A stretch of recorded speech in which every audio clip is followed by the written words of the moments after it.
maksud supaya cari-cari pengikut banyak, enggak. Wallahi, saya tidak ada arah di situ.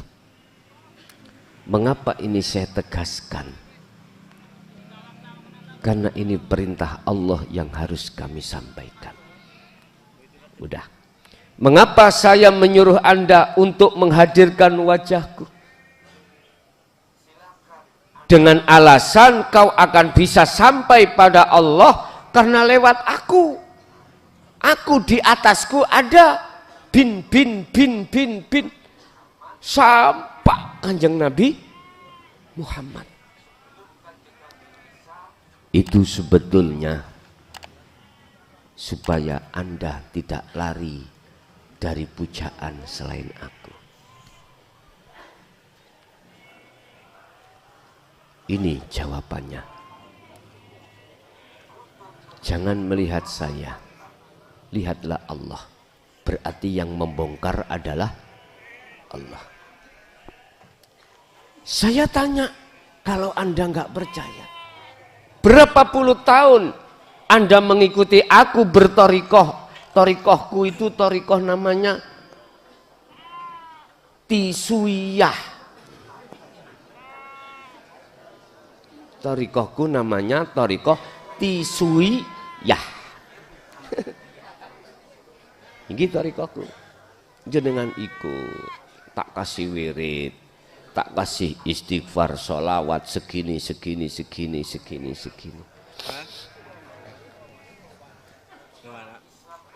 Tisu kan kanggo bebersih umbel tuh, Pak. Gitu, ya Bu ya. Jawaban satu, karena aku takut jikalau kau tidak memuliakan aku. Aku takut kau tidak menghormati aku. Aku takut Anda ini tidak memuja aku. Inilah alasan pertama di dalam hatiku nafsu mendorong diriku seperti ini. Terlepas saya sadar atau tidak sadar kalau ini salah, monggo. Sakerso jenengan. Yang jelas saya tidak merasa salah ketika saat saya memerintahkan Anda ketika suluk berobitoh menghadirkan wajahku. Saya tidak merasa salah. Ingat, nafsu itu lebih alim daripada kita. Estu, sungguh. Katanya kita lebih sakti nafsu, lebih sakti iblis, Pak. Saya melihat kalau nggak percaya, seluruh makhluk zaman itu malaikat jumlahnya yang beribu-ribu, nggak ada yang berani membantah Allah kecuali Ajazil, karena dia merasa lebih alim, lebih segala-galanya.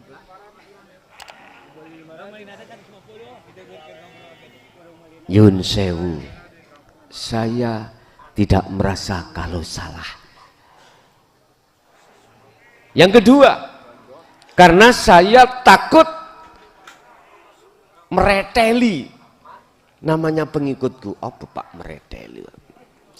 Lari keluar dari torikoh apa bilang? Tisuyah. Torikohku Tisuyah. Saya takut dan nggak menginginkan jenengan keluar dari torikohku. Tak ikatlah beat dan tak ancamlah kau. Kualat jikalau kau keluar dari sini, bahkan tak anggap murtad dari torikoh Tisuyah.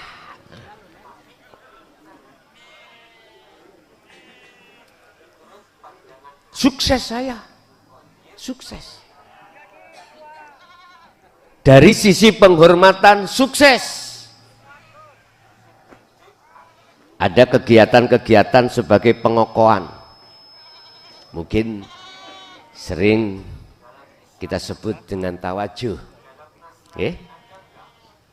atau khususiyah. Saya tidak menyalahkan, enggak. Saya berbicara thariqah saya, tisu, ya enggak bicara thariqah lain, enggak. Ini saya contohkan, saya thariqah saya salah, keluar dari jalur kebenaran Rasulullah atau para nabi dan rasul. Berikutnya, kalau saya sudah sukses, seenak saya berkalam, Pak. Sak njeplaki cocotku. Aku pingin punya mobil, bilang, piye gurumu iki gak nyekel mobil. Urunan thariqah tisuyah. Akhirnya jenengan lewat, saya bikinlah biar tidak saya langsung, namanya khalifah. Setiap daerah-daerah khalifah ini, di daerah ini ada. Saya enggak langsung berinteraksi terhadap jamaah, ya saya berinteraksi kepada khalifah, wakil-wakil itu. Montore njaluk ganti, mosok montor iku oplet tae. Kongon urunan? Oh, urunan Pak, krotok. Sukses saya, sukses. Jikalau ada jamaah atau pengikut saya yang tidak pernah ke sini, wis, saya lewat daerah mana? Daerah misalkan daerah Kabupaten Karpet, Kabupaten Karpet. Oh, iki tempatnya di desa ini, Kabupatennya Karpet. Kan buatan Kabupaten Karpet nggih.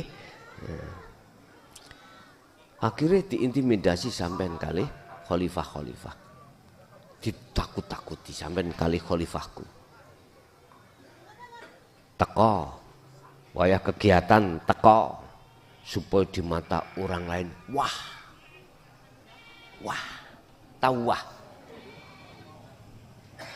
Orang lain mengatakan, lo thariqahe kelason tisu siah, ya, saiki ribuan nih. Akhirnya apa, Pak?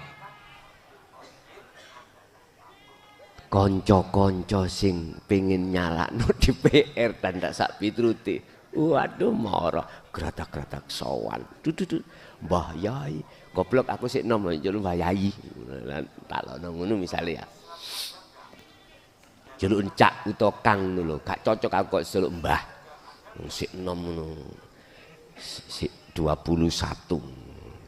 Apa? Ingin memanfaatkan jamaah saya.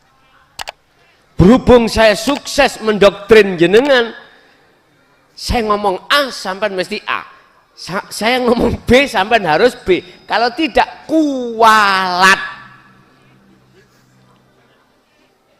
Bu, Medan tahu kualat Bu bahasa? Apa bahasa Indonesia kualat Pak? Karma. Jadi sampean ketakutan Pak, ketakutan. Sehingga aku memunculkan kalam gini, surgamu iku aku sinanggung, dunyo-dunyomu iku lebih baik kok utamakno, kok suguhno, kok sajenno nang aku. Loh, ini saya sadar apa ndak? Kalau saya salah, yang jelas saya nggak sadar. Karena saya menolak dinu tauhid. Gak sadar Pak saya. Akhirnya saya enaknya sendiri. Akhirnya ada kontrak politik Pak dengan calon legislatif atau eksekutif. Wani biro. Sampean gak ngerti. Masalahnya saya sendiri yang ngalami kontrak politik. Ya, kamu tahu toh pengikutku tidak ratusan tapi ribuan. Wani piro? Ngerti wani piro Pak nggih? Wani berapa kamu memanfaatkan saya lewat jamaah? Beres sak njeplake cocot muson. Wong kiai dicocot, cocot. Wis gak cocok. Kiai top markotop ya Pak, ya. Akhirnya oke, sepakat. Kalau nanti jadi apa investmu pada aku? Nggih pondok niki kula padosno anggaran bagaimana sekiranya jamaah iku nyaman.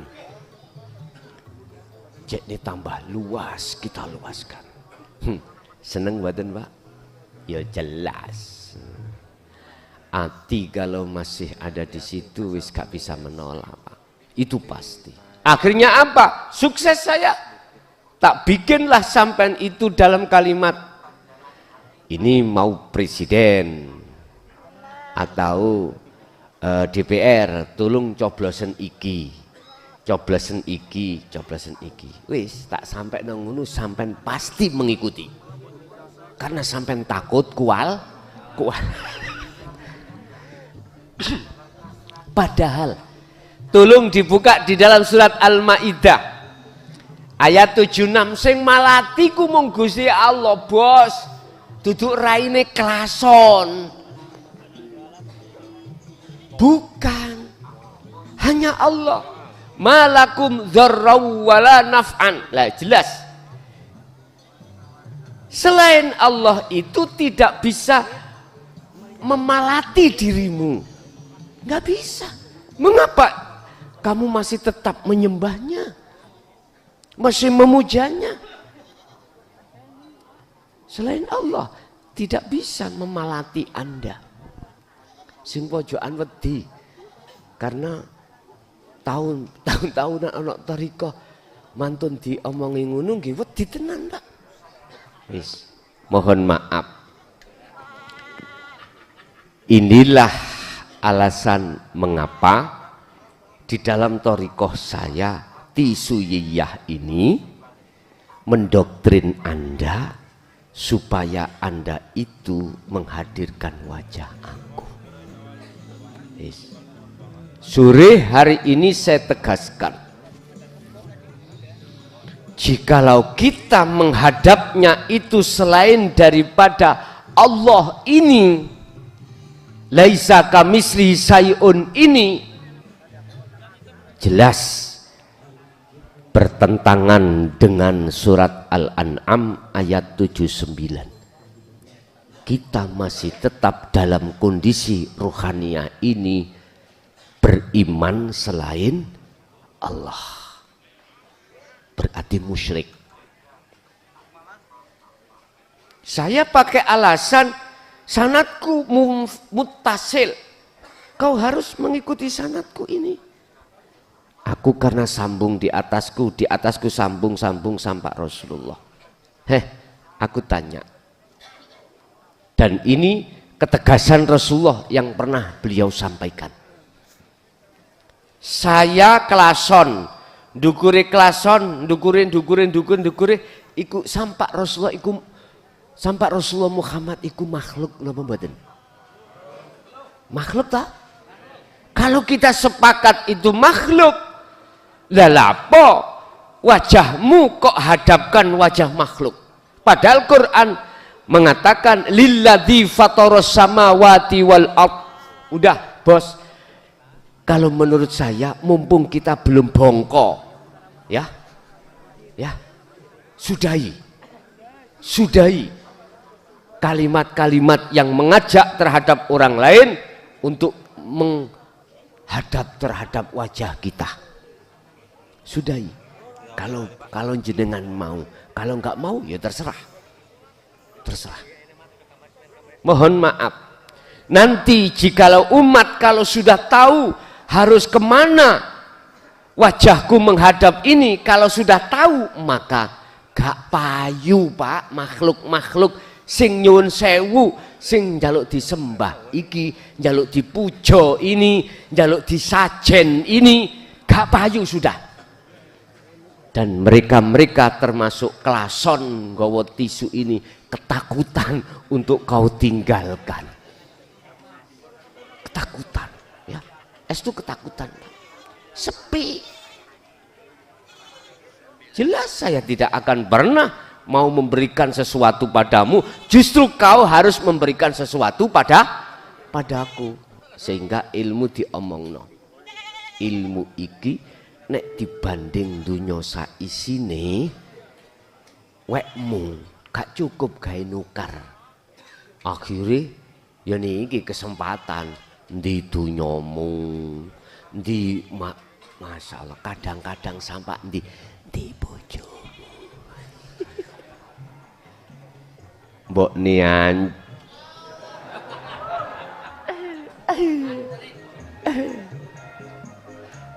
Pak, Bun, terserah jenengan. Allah sudah katakan sore hari ini untuk meluruskan semata-mata keimanan Anda. Mumpung jenengan belum sedo, monggo. Jadi kita harus memahami dzikir yang sebenarnya itu bagaimana. Mana? Dzikir itu ingat pada siapa? Mana? Bapak Ibu salah banget miturut kajian ini kalau yang dimaksud dzikir ingat itu pada selain Allah. Makanya kalau berobitoh jangan berobitoh selain Allah. Allah katakan di dalam surat An-Nisa ayat 142, innal munafiqina yukhadi'unallaha wa huwa khadi'uhum. Sesungguhnya orang-orang munafik itu hendak menipu Allah, tetapi Allah lah yang menipu mereka. Bentuknya apa menipu?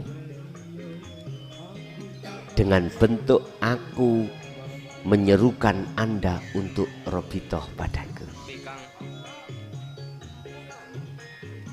Terima gak terima? Sakerso jenengan.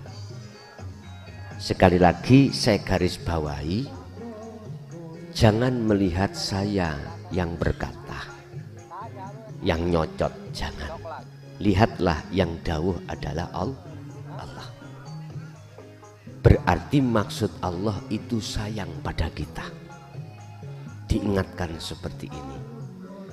Sesungguhnya orang-orang munafik itu bermaksud untuk menipu Allah, tapi nggak bisa. Bentuknya nggak bisa apa? Malam hari ini, sore hari ini Anda umat manusia ditegaskan terkait masalah penghadapan.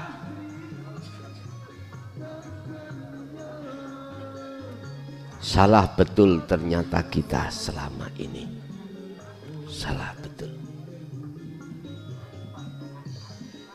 Justru Allah yang akan menipu terhadap mereka. Wa idza qamu ila shalah qamu kusala. Mereka tatkala mohon maaf mendirikan atau berdiri untuk sholat, mereka lakukan dengan malas, aras-arasan. Artinya untuk berzikir aras-arasan. Akhirnya nggak pernah berzikir. Kalau bergerak ya tahu, tapi kalau berzikir tidak. Yura'unan nasa wala yadhkurunallaha illa qalila. Gelem berzikir tapi sedikit. Apa? Allah ketika takbiratul ihram koyok bener, koyok khusyuk Allah, tapi nggak dalan. Tahu nggak dalan? nggak sesuai dengan bidikan. Itu dikatakan ketika dia ingat hanyalah sedikit ingatnya. Kembali kepada thariqah, jalan Pak. Bagaimana thariqah Rasulullah atau jalan yang dilakukan oleh tabi'in? Jawabannya hanya satu, thariqah itu jalan. Setiap aktivitas apapun itu jalan Pak. Jenengan sholat iku jalan, jenengan wirid iku yo jalan, maca Quran itu yo jalan, maca koran yo jalan, membaca apapun, beraktivitas apapun namanya itu jalan, yaitu thariqah sebenarnya. Tinggal pertanyaannya, apakah ruhaniyahmu itu bernilai nyembah, ngibadah pada Allah pada saat jenengan ini beraktivitas atau tidak?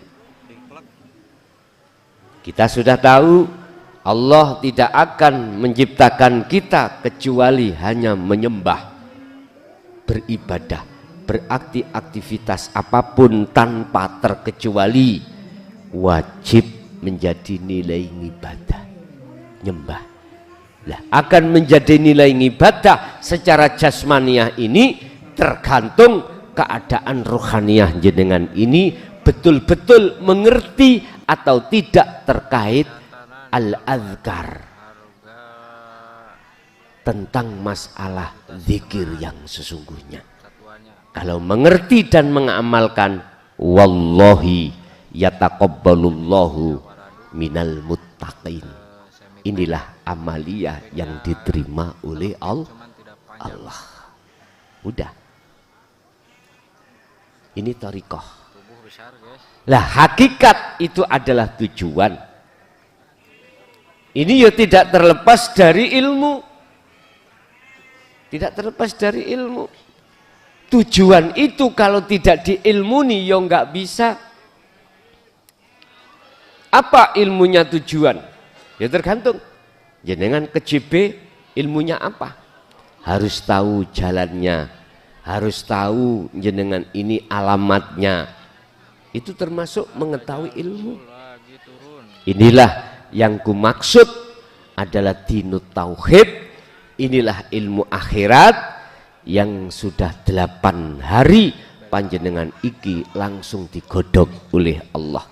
Memang gak enak Pak, digodok itu gak enak, soro banget, serba terbatas. Kita biasanya di luar itu boleh remi, boleh ke lokalisasi, boleh begini-begini. Kita dikurung di pondok, gak boleh. Dikongkon fokus ilmunya, pengajarannya. Malah nanti besok akan fokus lakunya khusus bagi pemula. Soro memang digodok. Makanya sebenarnya Nabi Yunus itu nggak ingin keluar dari ikan. Nun itu enggak. Dia mengatakan subhanaka inni kuntu minadz dzalimin. Beliau nyadari kalau dia selama ini zalim, biar diampuni oleh Allah, dia kholwat. Dibentuk dia dimasukkan ikan nun perutnya, itu bentuk jenengan kholwat. Sebetulnya di situ. Mboten ingin keluar dari ikan nun, mboten perutnya enggak. Ingin kegelapan itu hilang. Aslinya begitu. Wong sampai berapa hari dia nggak makan, yo gak mati kok. Begitu. Bon. Kalau hakikat itu tujuan dan tujuan itu harus diilmui, maka Allah akan mendidik jenengan ini isi maksud daripada la ilaha illa anta.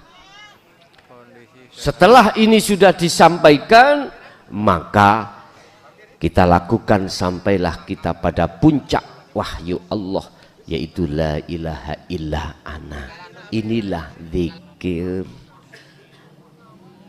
Nah, ketika saat jenengan sudah duduk di wilayah ini, maka ada awah doa, beberapa doa sampai niku gak salah posisinya, gak salah. Bagaimana caranya doa yang benar miturut pandangan hakikat makrifat. Jikalau sikonnya itu terpaksa, Anda harus berdoa Allahumma, hatimu itu harus menghadap kepada urip, bukan terhadap makhluk berbentuk apa yang Anda minta. Sehingga kalimat da'a itu secara ruhaniyah menjadi makna menghadap, secara jasmaniyah syariatmu menjadi meminta. Gak apa-apa.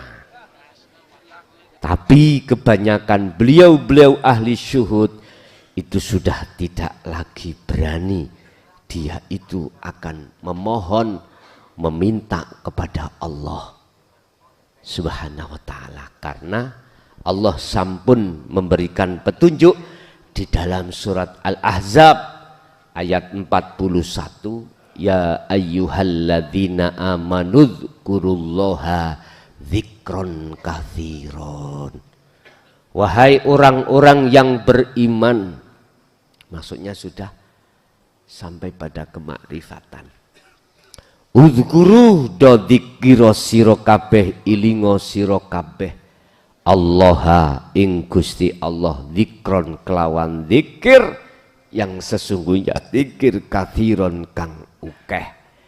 Berarti radi kongkon jaluk tapi diperintahkan di dzikir. Rasulullah dawuh tadi di depan, barang siapa menghabiskan waktunya sibuk untuk berzikir padaku, maka aku Allah akan memberikan yang melebihi daripada mereka yang meminta. Lah, sampai nang embong ana wong njaluk-njaluk, mbuh lewat ngamen, mbuh lewat apa, intine njaluk betok, membawa omplung atau membawa apa, minta. Di depan Anda ada uang puluhan, ada 5.000-an, ada 1.000-an, ada cerik. Gak mungkin Anda mengambil yang jangankan 1.000 apa puluhan ribu, sing 1.000 gak mungkin, paling golekno sing krik. Ngoten niku nggih matur suwun, masalah kapasitasnya kericikan. Sampai melihat seseorang enggak